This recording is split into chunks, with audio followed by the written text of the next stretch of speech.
Olá, bem-vindos a mais um podcast da Sementes Esperança. Meu nome é Letícia Borges e hoje estamos em Brasília. Eu vim aqui a convite do Fábio Freitas, que é um geneticista, posso falar assim, e agrônomo também, e ele faz a conservação genética das varietais de amendoim in situ, juntamente com as comunidades indígenas. Tá tudo certo isso? Boa. Fábio, muito obrigada por ter topado bater esse papo com a gente, dividir seu conhecimento. E a primeira coisa que eu gostaria de pedir para você contar para a gente é um pouco de quem é você, da sua história, trajetória, como você veio parar na Embrapa, mas o principal, como você chegou no amendoim. Perfeito. Primeiro, obrigado pela Letícia, pelo convite. Essa temática que a gente sempre gosta. Quando a gente trabalha alguma coisa que a gente gosta, é bom, sempre bom falar um pouquinho a respeito, né? Que a gente falou, sou engenheiro agrônomo, ali de Piracicaba, e já durante a graduação entrei mais nessa parte da domesticação de plantas, né? A origem, a domesticação, o processo de como o ser humano ao longo dos milênios, a partir de 8, 10 mil anos atrás, começou a selecionar características das plantas que saíram da planta silvestre para as plantas cultivadas. Então isso aí sempre me fascinou e tem duas frentes que eu trabalho tentando ver essa questão do processo evolutivos, né? Uma mais do passado mesmo, através de algumas amostras que o pessoal de museus, por exemplo, acharam em sítios arqueológicos, então algumas cavernas e tal. Então tem algumas amostras, inclusive aqui no Brasil, ali no norte de Minas, tem amostra de milho, feijão, que estavam ali preservadas em cavernas de 1.500 anos. Então a gente consegue estudar um pouquinho, essas amostras estão congeladas pelo tempo, então tem uma série de análises que você pode fazer ali. E em paralelo essa questão mais do passado, mas ao mesmo tempo presente, contemporâneo, que são as populações tradicionais, populações indígenas no caso, que elas ainda mantêm muitas tradições, muitos materiais, muitas espécies, variedades que eles utilizam, que são passados de geração em geração, então, tanto esse material como muitas vezes as informações, a cultura atrelada a isso, as histórias, mitos, ritos. Então a gente acabou tendo a oportunidade de uma vez lá no Parque de Xingu, lá no Mato Grosso, em 97, isso já tem um tempinho. E desde então a gente faz periodicamente visitas lá, trabalhos em conjunto com as comunidades, tentando conhecer um pouco essa questão da cultura, a relação deles com as plantas, como eles atuam nesse manejo, nessa manipulação dessas plantas e como isso refletiu no passado para ser essas variedades hoje. Né, e ajudando também ao mesmo tempo eles preservarem essa riqueza cultural e material que eles têm.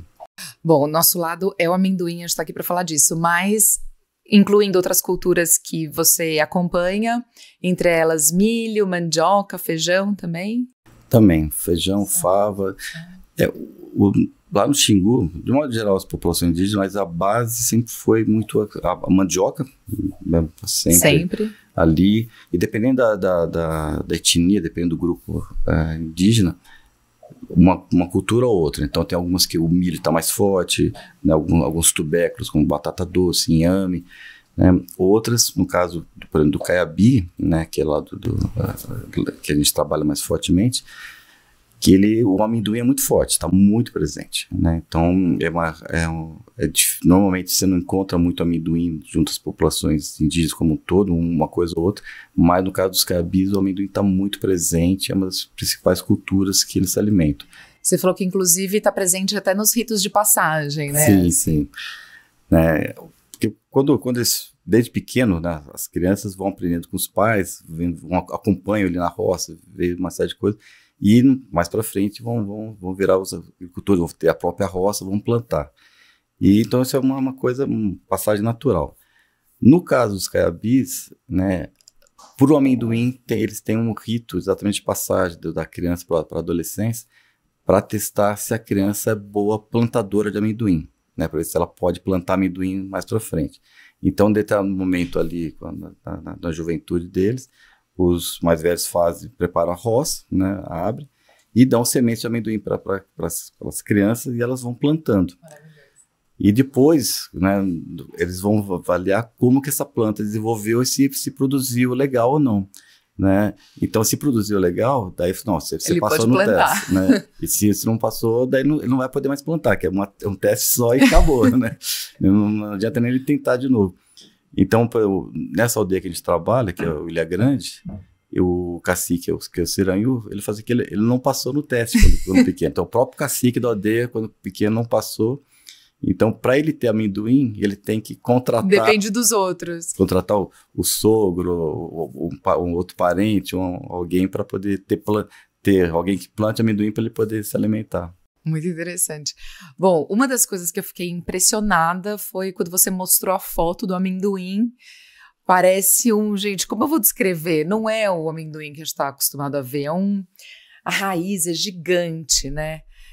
Espero ter uma foto dessas para mostrar para vocês, porque é impressionante. E conta um pouco falando de genética, já que chegou até aqui, né?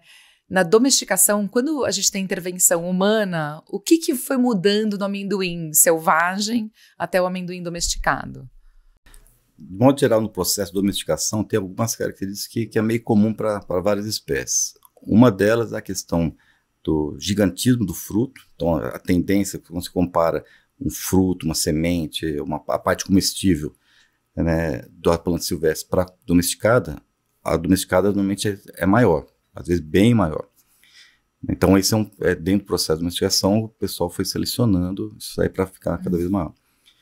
Outra característica bem típica de uma planta domesticada é a questão da dehiscência do fruto, né? A questão dele estar aderido ou não. Então, tem ali a flor fecunda, gera o fruto, e uma vez que ele está maduro, de modo geral, as espécies ela tende a se soltar, né? Para poder disseminar a população, né? Para a próxima geração. Já para as espécies domesticadas, a seleção foi o contrário, para poder manter. Então o fruto acaba ficando ainda preso à própria planta.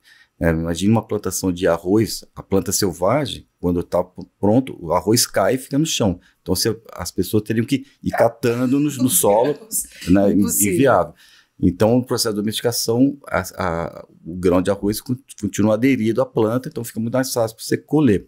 O amendoim é a mesma coisa, só que no caso do amendoim, a planta, a arquitetura é bem diferente, né? Então, aquela que você estava mostrando, então, tem a planta, daí tem a flor, uma vez que ela está polinizada, tem um tecido na base dela que cresce e leva esse fruto, digamos assim, para dentro da terra, e lá dentro da terra que ela vai se desenvolver para dar o fruto do amendoim mesmo. Chama PEG isso. O amendoim, então, o selvagem, a mesma coisa, ele vai para dentro da terra, se forma lá, e uma vez que esteja formado, esse tecido se rompe e ele fica ali no solo. Então, se alguém arrancar a planta do amendoim, as sementes vão ficar ali dentro. No processo de domesticação, da espécie domesticada mesmo do amendoim, esse tecido foi sendo selecionado para ficar cada vez mais resistente. Então, a hora que no arranquio, que a pessoa pega, o agricultor pega aquela planta e levanta, as sementes vêm junto aderido. Então, fica muito mais fácil para você colher. Só que isso não é assim, não é um liga-desliga, é um processo todo claro. Que foi levando... Pelo que você me contou, se eu estiver errado, você me corrige, a domesticação de amendoim começou há 5 mil anos, é isso? Pelo menos. Pelo menos 5, 6 mil anos ali, porque não tem muito material arqueológico, então você acaba vendo uma série de outras coisas que você acaba estimando um pouco, né? É diferente do milho. O milho você sabe mais ou menos, você tem uma amostra arqueológica no local de origem, essa coisa, então você consegue traçar um pouco mais. Outras espécies, principalmente em regiões mais tropicais, que a preservação desses restos arqueológicos são mais difíceis, né, por causa do clima e tal, então você tem menos vestígios. Então você tem uma série de outras estimativas que você faz, inclusive genética, inclusive questão de difusão, tudo ali, mas é mais ou menos isso. Então, e o amendoim começou onde? Você acredita ali na região da Bolívia, né? Então, na verdade, o gênero do amendoim, o gênero Arax, é a origem aqui, mais ou menos cerrado aqui brasileiro mesmo. Então, as primeiras espécies do gênero foram por aqui e o gênero foi se expandindo, foi gerando outras espécies, né? Que hoje, como o Val estava falando, hoje são mais de 80 espécies conhecidas dentro do gênero Arax. E daí, a partir de 2 espécies né, distintas que estavam ali na região da Bolívia, elas se cruzam, duas espécies de diploides, elas se cruzam, formam um híbrido infértil, só que ele duplica o cromossomo e se torna fértil. Então, o amendoim é um tetraploide, né, a partir de duas espécies distintas. Né? Então, a partir dali, da região da Bolívia, ele começa a ser disseminado, né, difundido pelas populações humanas, e ao longo dessa difusão ela vai se adaptando e ao mesmo tempo sendo selecionado para dar toda essa diversidade que tem, de tipos, cores, morfologia, resistência, uma série de coisas. Gente, vocês não acreditam no o que é o banco de como chama isso? De espécies de amendoim que vocês têm, que a Embrapa tem, que o Vals conserva. Depois a gente fala mais do Vals. Mas, bom, eu cheguei no Fábio por causa do amendoim contador de história. Né, desse artigo que você e o Vals escreveram há mais de 20 anos e ainda assim é uma novidade hoje em dia, assim, é muito especial. E, bom, voltando às espécies, é impressionante, assim, se você olha uma planta de amendoim e você não sabe que é amendoim, né, se não te contarem você não vai saber. Por isso que tem que ter os especialistas, que nem o Vals, que mesmo para mim eu conheço um pouco mais a espécie domesticada, ali junto com as comunidades, mas as espécies mais selvagens, silvestres, né, muitos também passaria ao lago sem saber que era amendoim, porque são formatos diferentes, folhas diferentes, às vezes talvez pela flor, que é um pouquinho mais parecida, ali você tá, nossa, tá parecendo amendoim, mas a arquitetura é muito diferente. Não, foi a única coisa realmente mais incomum que tinha, todas as que eu vi hoje, pelo menos, era a flor mesmo. Mesmo assim, de cores diferentes, né? Então, a gente tá acostumado com a flor do amendoim amarelinha, mas ela tem também meio branca, laranja e misturada também. É isso, né? Não, e uma das espécies que a gente viu no finalzinho, você lembra? Uma flor bem pequenininha. Muito também. Pequenininha, exato. Tem maiores, menores, é impressionante. O que mais que eu te perguntar? Bom, e quais os desafios junto às comunidades indígenas dessa preservação genética? Vamos colocar, tem diferentes maneiras de conservar, né, as sementes. Tem a conservação, que a gente chama ex situ, que são a conservação fora do lugar, nas câmaras de conservação, né, então aquelas grandes geladeiras, câmaras frias. Então você pega o material em algum local, faz um preparo para armazenar e coloca ali a menos 20, então você consegue conservar esse material 20, 50, 100 anos, né? Então essa é uma maneira assim, mais segura de conservar, a não ser que pegue um fogo, por exemplo, aí também, né? Que espero que não aconteça. Por favor, não. Mas é uma maneira mais segura. Por outro lado, você tem a conservação em campo, que a gente chama de in situ, junto com as comunidades, que é uma coisa mais dinâmica. Então, você tem uma série de fatores que estão envolvidos ali que ao mesmo tempo que fortalece, também é fraqueza. Então, a grande vantagem da conservação local é que você está o tempo todo ainda, as ações da natureza, as ações evolutivas, né, elas estão ocorrendo ali. Então, por exemplo, as mudanças que estão ocorrendo, teoricamente o material está sendo selecionado para essas mudanças. Então, a hora que for mais para frente, a temperatura aumentou, ou está mais frio, né, ou está mais chuvoso, mais seco, teoricamente, se tiver uma população que tem uma diversidade grande, ela vai sendo selecionada pela ação do ser humano e também pelo meio ambiente, e você vai tendo algumas variedades que são mais adaptadas àquela nova condição. Resistentes aos estresses, por exemplo, climáticos. Exatamente. Então, se ela tiver essa diversidade suficiente para poder responder essas mudanças, é o ideal, né?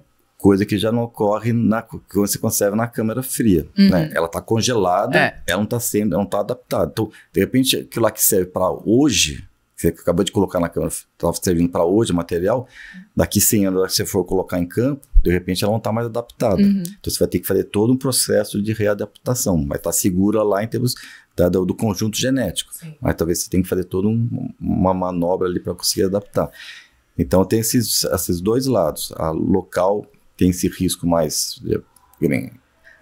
Eles mesmos falaram, esse ano passado, eles tiveram que postergar o plantio em mais de mês, né, porque não estava chovendo, o início da chuva demorou mais. Então tudo isso vai acumulando. E tem, quando você fala em população tradicional, tem o risco da própria população, porque normalmente você fala de poucas famílias, né, então você tem uma aldeia ali de 80, 100, 200 pessoas, né, e a dinâmica. Então se é uma população que está culturalmente mais preservada, está mantendo ali a tradição, você consegue fazer essa passagem de cultura e de materiais de uma geração para outra. Mas assim como a gente está sendo bombardeado por todos os lados, né, eles também. Então os jovens são diferentes hoje do que dos pais e dos avós. Então você vê um envelhecimento maior da população como um todo. Muitos jovens, às vezes, já não estão acompanhando tanto como os pais deles fizeram. Muitas vezes estão indo para a cidade. Né? Hoje a gente já tem uma série estão, inclusive, indo estudar, então voltam, então ficam um tempo. Então, a hora que volta já não é a mesma coisa. Então, você tem esse risco de repente, passar esse conhecimento e esse material para as outras gerações, né? Então tem esse risco intrínseco e cultura é dinâmica para qualquer lado. Né? Então fala, não, quero congelar a cultura, não tem como. Eles têm todo o direito de continuar fazendo ali, se adaptando, que é uma adaptação deles também. Né? Então de repente, fala, não, a gente não quer mais, plantar isso daqui. É um direito. Ou, por exemplo, eu vejo isso na fava, feijão fava. Tem algumas aldeias do Alto Xingu que você quase não encontra mais fava. Se na casa da família não tiver alguém idoso que planta um pouquinho ainda ali no quintal, de modo geral, os jovens não querem, eles não gostam. Então, assim, os pais comiam e tal, mas eles não gostam daquilo lá, então eles não estão plantando, por questão de gosto, né? Então, beleza. Então é um marcador, digamos assim, um marcador alimentar que tende a fazer isso, tem de fazer essa mudança que a tendência é acabar. E é legal nesse aspecto, quando você percebe isso, tentar fazer um esforço para apenas coletar e salvaguardar isso, guardar, porque você sabe que tem um processo natural, de repente, de negligenciar mesmo, né? É escolha. Né? Já, por exemplo, os cabis, eles gostam de fava, então a tendência é manter um pouco mais, mesmo os jovens eles gostam. Então, dependendo do grupo, dependendo da cultura, dependendo ali, você vê que tem diferentes caminhos. Sim.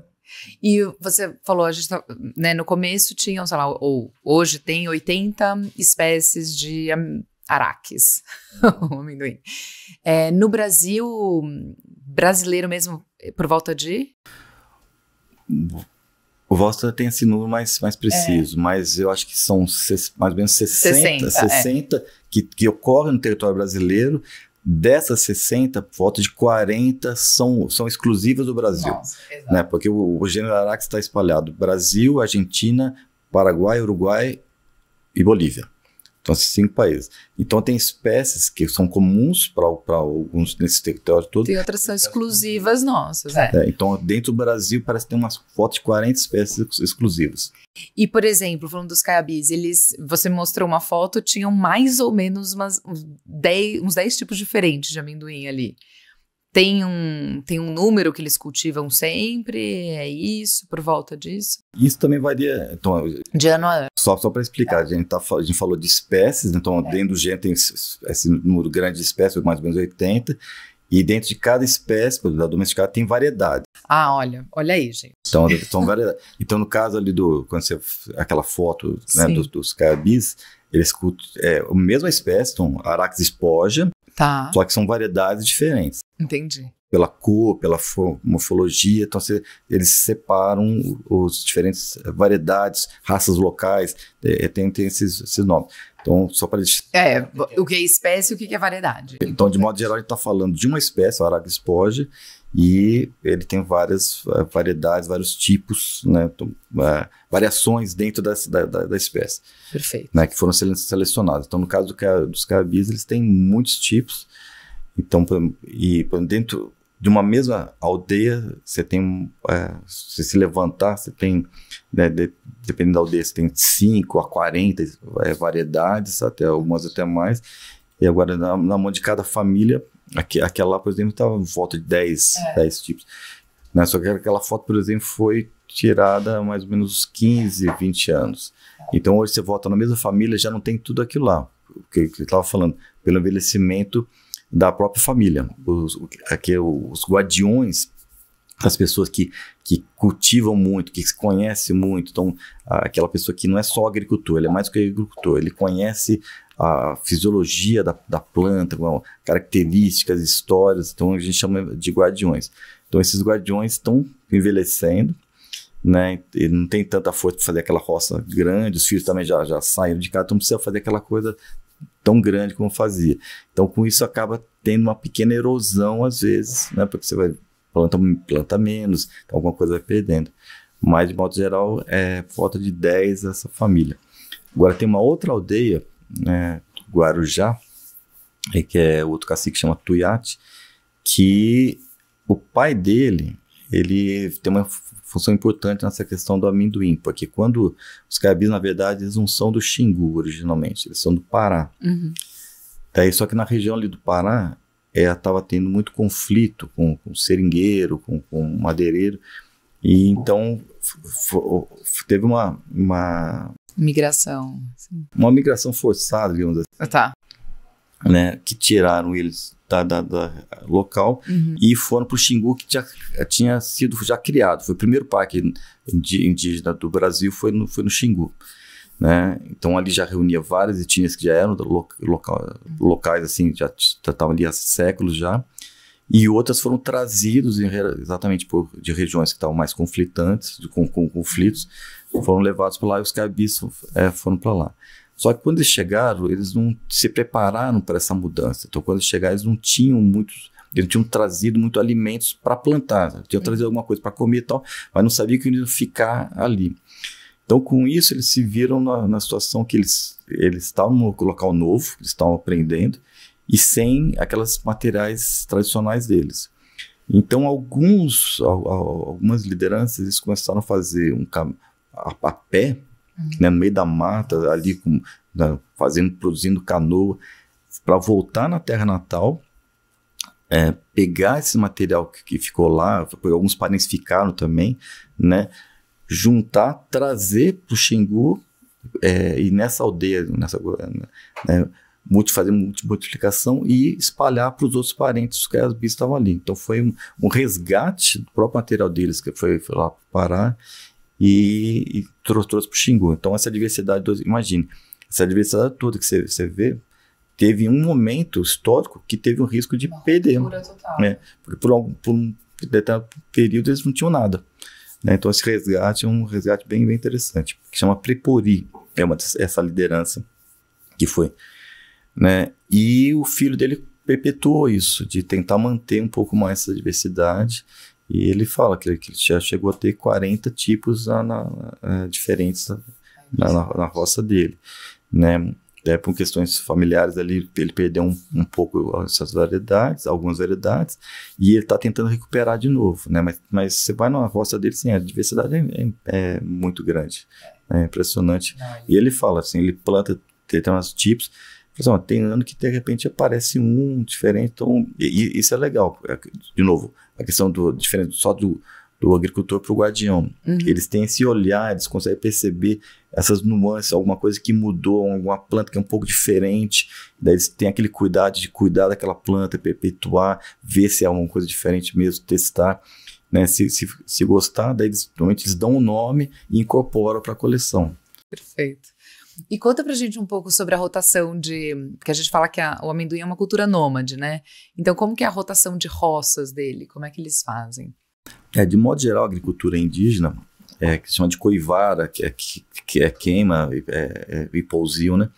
Eles abrem uma clareira na mata, na vegetação, né? Derrubam aquela parte, queimam, deixam então aquela cinza incorporar, e daí eles plantam nesse local. Então, por 1, 2, 3 anos, dependendo da fertilidade ali.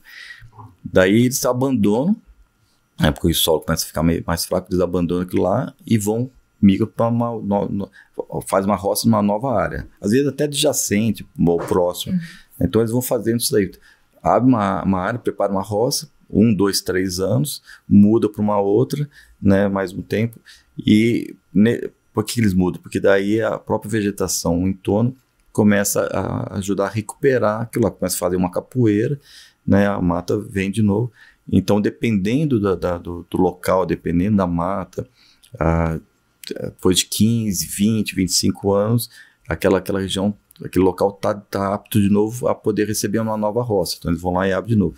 Então, as roças, elas circulam dentro de um determinado território. Por isso que, inclusive, as populações indígenas precisam de uma área um pouco maior, porque as roças caminham. Sim.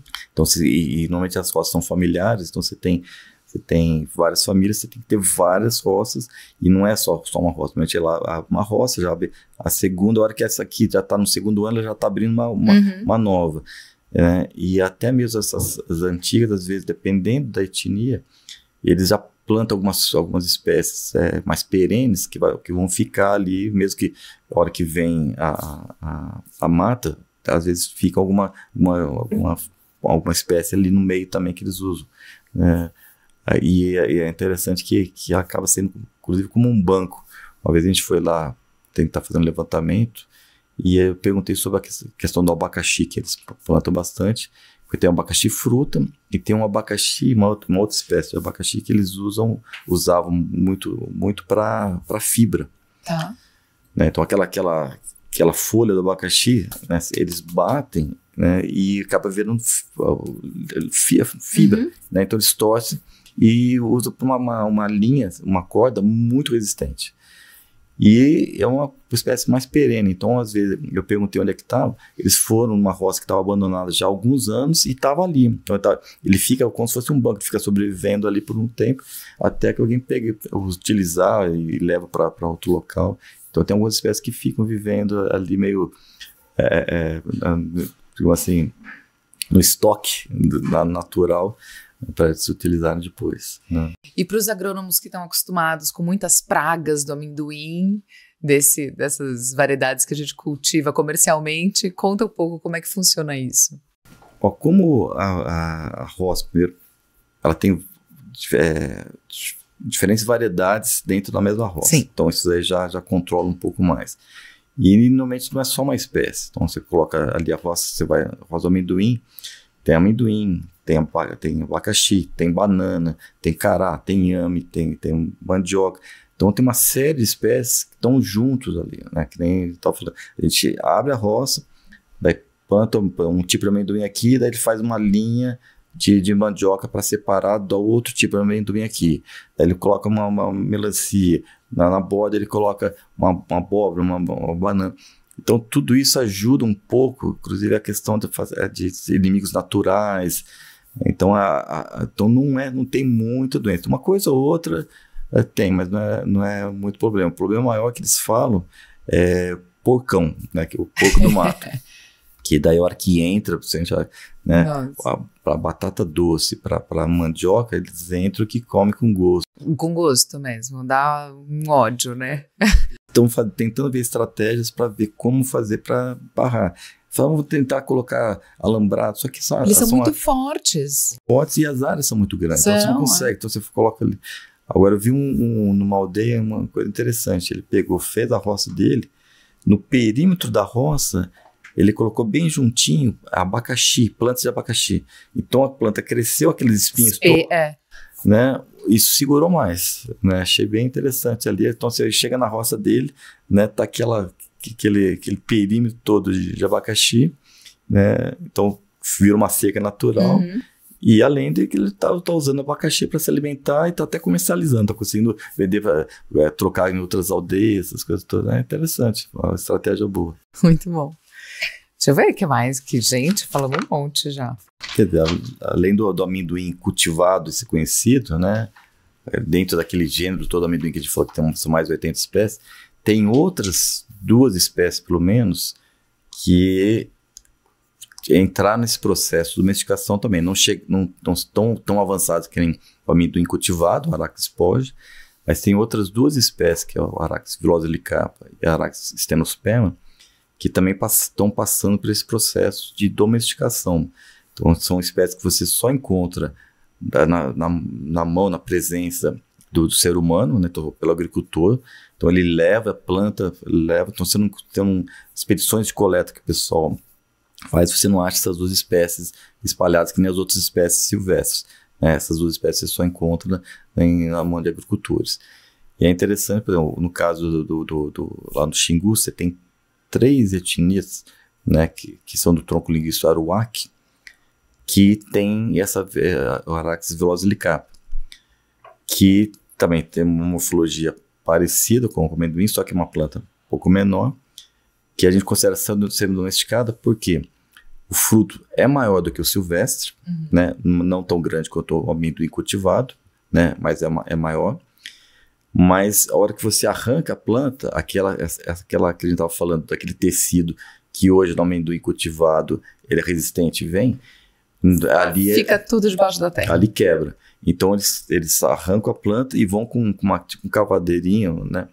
Eles vão cavocando e coletando manualmente mesmo.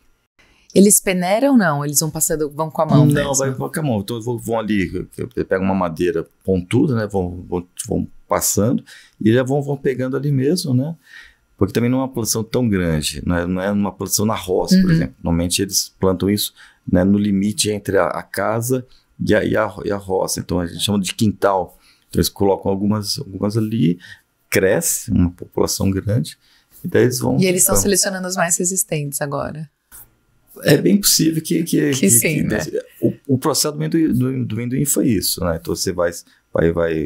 No começo também era a mesma coisa, você arrancava a planta, ia cavando, e a partir do momento que você vai selecionando alguma coisa, né, algum tipo que está um pouco mais aderido, você puxou. Então veio uma semente, ficou aderida, e você pegou aquela semente e plantou, você está meio que fixando esse caráter um pouco mais resistente. Né? Aquela que a gente estava falando, por exemplo, voltando agora para o caiabi de novo. Né? No processo, quando eles vão para a roça, que o amendoim já está mais firme, ele se pega esse tecido, eles arrancam a planta, vêm as sementes, eles colhem, né, levam para casa para preparar os alimentos e tal, e estocam para alimentar ao longo do ano e ter um pouco para plantar na safra seguinte. Só agora que você volta na roça alguns dias depois, você vê plântulas de amendoim nascendo. Né? Então aquelas são sementes que ao arrancar ficaram no solo, que arrebentou aquele tecido e ficou, e elas já começam a germinar. Daí eu perguntei até pro cacique uma vez, falei, o que vocês fazem com isso? Não, a gente espera crescer e come. Falei, daí planta? Falei, não, planta a gente não planta, né? A gente só come, a gente não planta.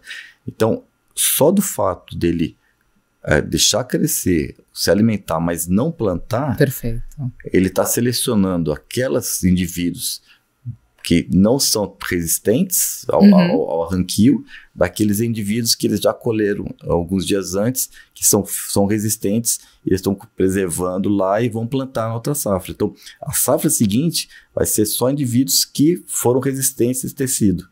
Então, é um processo de seleção. Né? Então, isso eles estão fazendo... Tem uma safra e uma safrinha, né? Exatamente. E a safrinha é só para se alimentar. Não usa como semente. Né? É só como grão, digo assim. Não é só como grão, só para alimentar. Não usa como semente para a próxima safra. E eu acho que o villosa-licapa, né, a tendência é se perpetuar essa seleção contínua. Esse método. Esse método, né? Porque a outra etnia, de repente, ela tem uma seleção um pouquinho diferente. Né? A tendência... que nem as outras espécies domesticadas, ela caminha um pouco mais para essa resistência. Só que a gente... São fotografias que a gente tira no tempo, né? E a gente está vivendo agora esse momento, a gente está vendo algumas coisas, não sabe exatamente como vai ser, e assim, rebate para o passado o que deve ter sido no passado a partir dessas experiências atuais. Né? Então, o processo de domesticação, a gente acredita que foi mais ou menos isso. É lógico, tem culturas e culturas humanas que passaram por aqui, estão passando, né, que pode ter variações sobre isso, mas trabalho da gente é exatamente tentar apoiar eles nessa preservação, né, tanto alimentar como cultural, e tentar ir descobrindo essas pequenas vestígios, digamos assim, né, do que pode ter sido no passado, né, da domesticação de algumas plantas. Muito interessante. E você mostrou também umas fotos de uns cestos que eles fazem para armazenar esse amendoim, né? É um cesto bem ventilado, então que deve ficar seco, né? Manter o amendoim seco. E deve ajudar com as micotoxinas.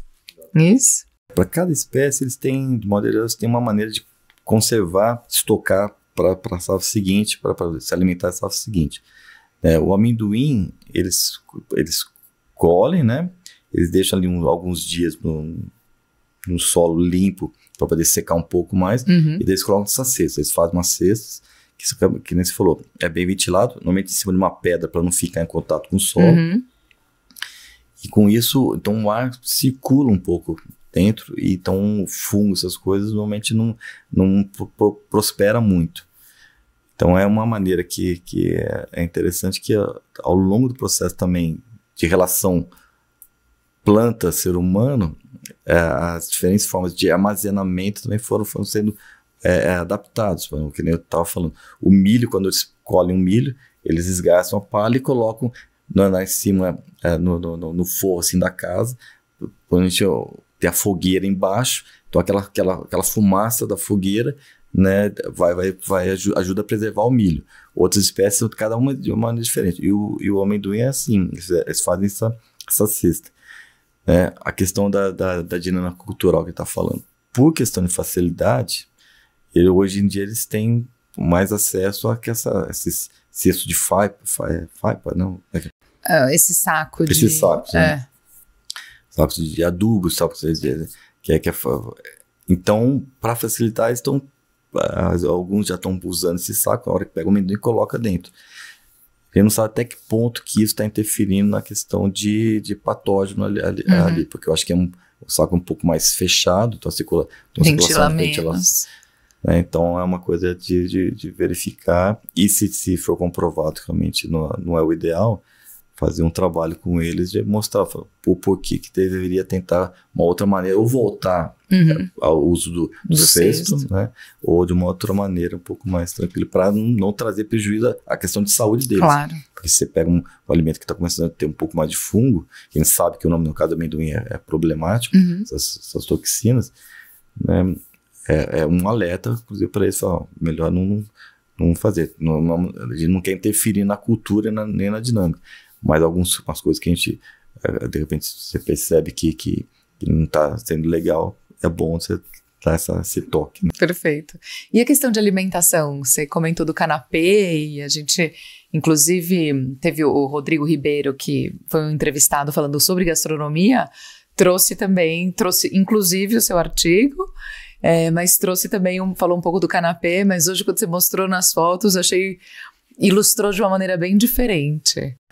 Não só essa diversidade de alimentos que eles plantam, o uso posterior que eles fazem também tem uma diversidade grande, dependendo da leitina, dependendo do que o alimento, eles têm maneiras diferentes de utilizar.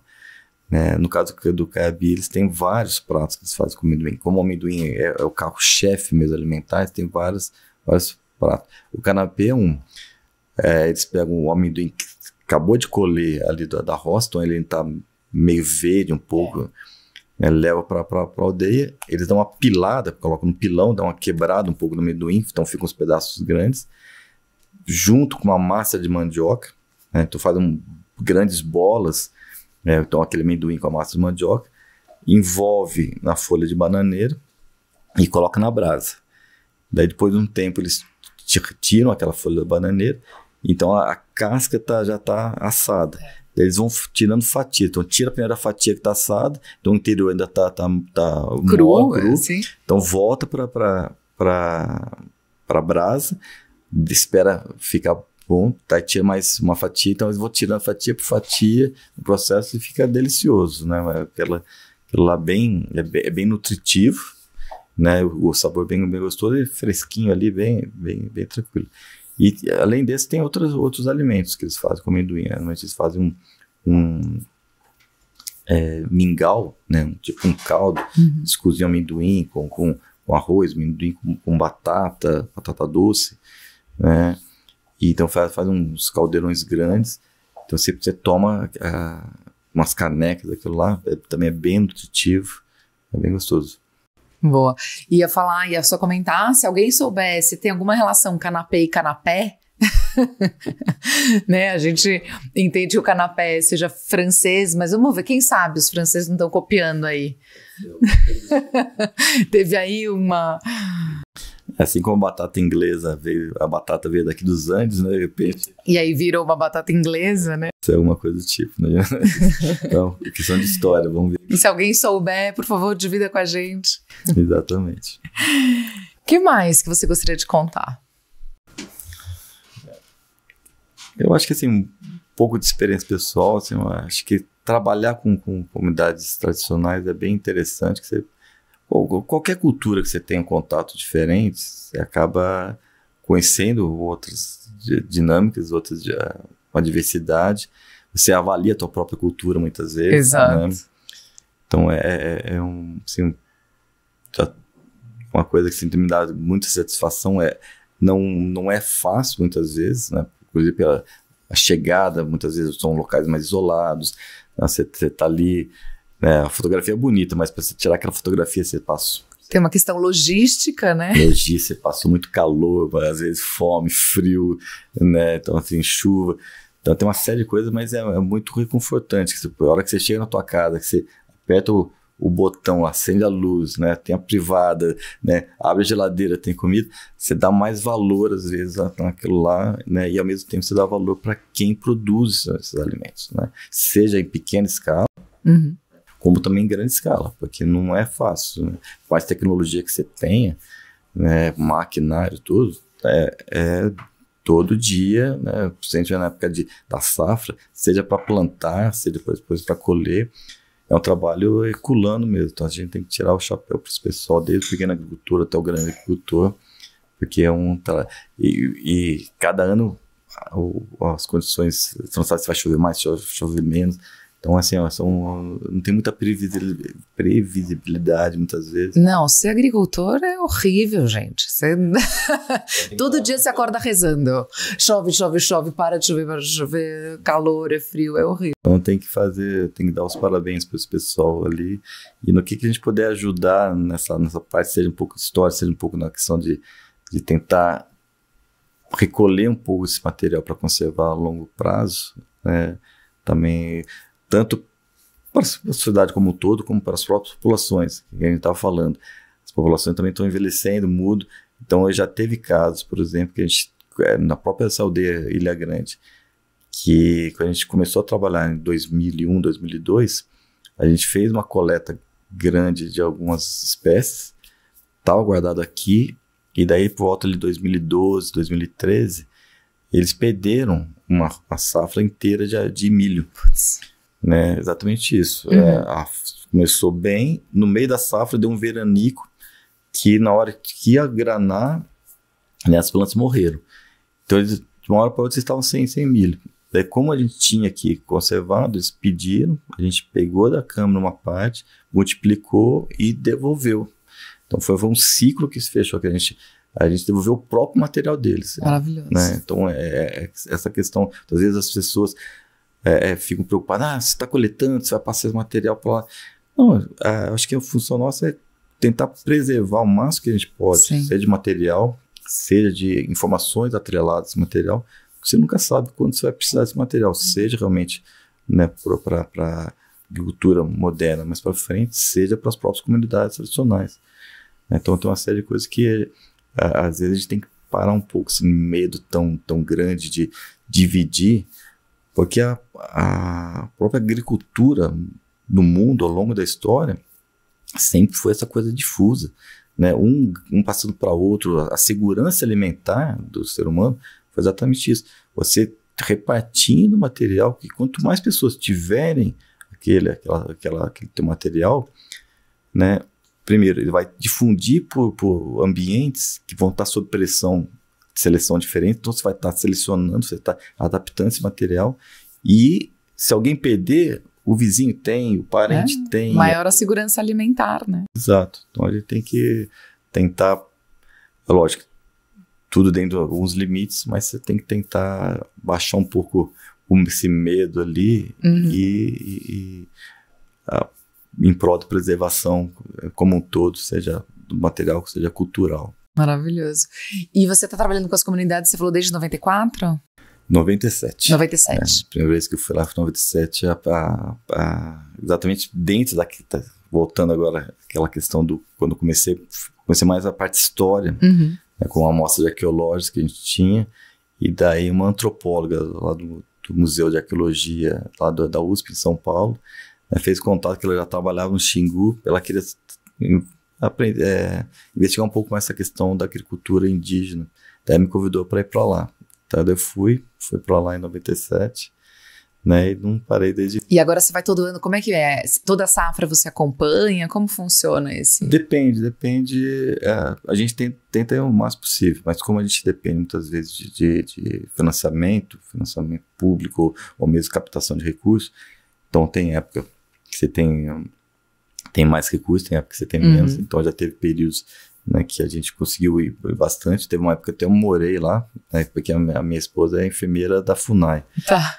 Né, então a gente acabou, então ela estava trabalhando com essa questão mais de saúde indígena, apoiando, né, que ela já, e daí eu fui nessa parte mais agrícola, a gente acabou morando um tempo ali, então daí você consegue desenvolver outros momentos que não tinha recurso, então você fica mais no escritório, escrevendo, analisando alguns dados, então flutua muito. Agora nesse momento a gente conseguiu captar um recurso, então a gente está conseguindo executar um pouco mais de trabalho, está indo mais para visitando, e com foco um pouco mais nessa questão de tentar registrar mais as histórias deles, né? Que nem em 97 conhecia para cá, conheci muitos, e infelizmente alguns mais velhos já estão ficando mais velhos, alguns estão falecendo, e como por milhares de anos a passagem de conhecimento se foi muito mais oral, né, neles, agora que eles estão registrando um pouco mais, então a hora que morre alguém, muitas vezes aquele conhecimento vai embora, né? Ele acaba não passando muito. Então a gente está tentando não só focar nessa questão do próprio alimento, como também tentar segurar um pouco essa questão das histórias. Então, fazendo entrevista com esses guardiões, as populações locais, tentando registrar algumas coisas, alguns processos. Né? Tem uma aldeia lá no Xingu que eles fazem sal a partir da planta do aguapé. Então, eles pegam o aguapé, secam, queimam, colocam um funil ali e coloco no fogo e forma sal.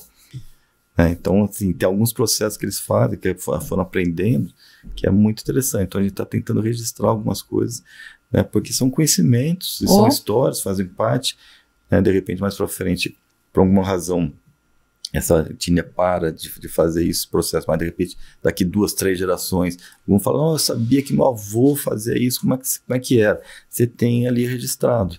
Hoje em dia você tem muita facilidade de fazer documentação, né? Um celular você pega ali, e eles mesmos, é interessante que eles mesmos já estão se dando conta disso e estão registrando muitas vezes. Então, e é legal que tem um olhar deles. Claro. Né? Por eles mesmos, eles acabam vendo ali, e por eles estarem dentro daquela comunidade, eles têm muito mais acesso. Primeiro que eles conhecem muita coisa, e outros têm mais acesso a alguns rituais, algumas festividades que a gente já não tem muito ou não entende direito. Então você vai filmar uma coisa, né, mas você não sabe, tinha que ter feito isso aqui, tinha que ter falado isso, né? Então é bem interessante, né? Tem alguns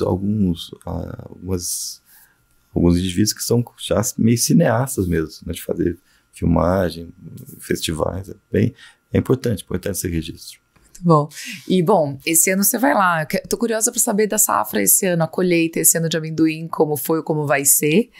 Aí depois que você for lá olhar, você vem contar pra gente como que eles estão fazendo.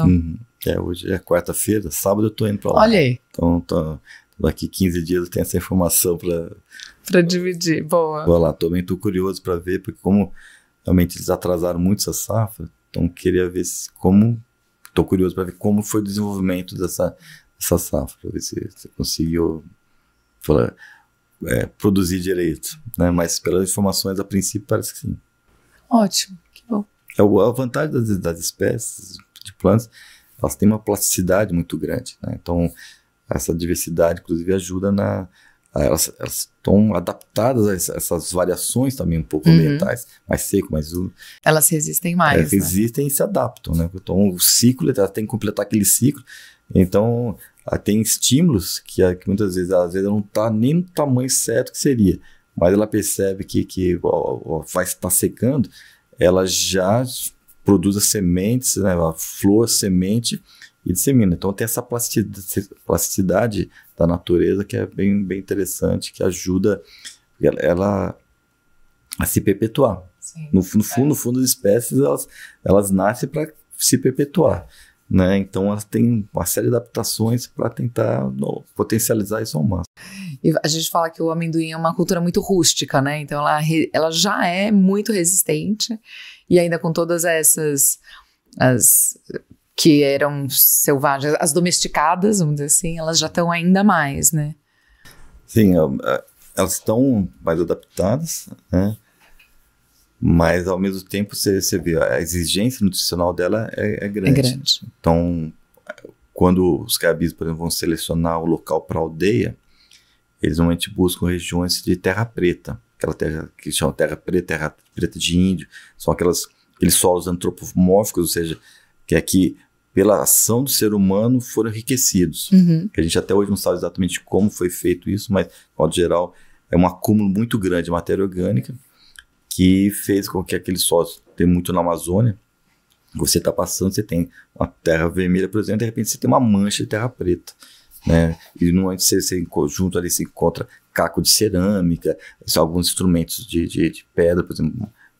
Então foram solos que foram manejados, né, durante séculos e séculos, e são mais ricos. Então quando os carabis procuram uma região para fazer aldeia, eles procuram essas regiões que tem essas manchas de terra preta, porque o amendoim é exigente, nutricionalmente, então eles plantam um amendoim nessas manchas. A mandioca, nessa mesma área, eles podem plantar em uma mancha de célula mais arenosa, que não tenha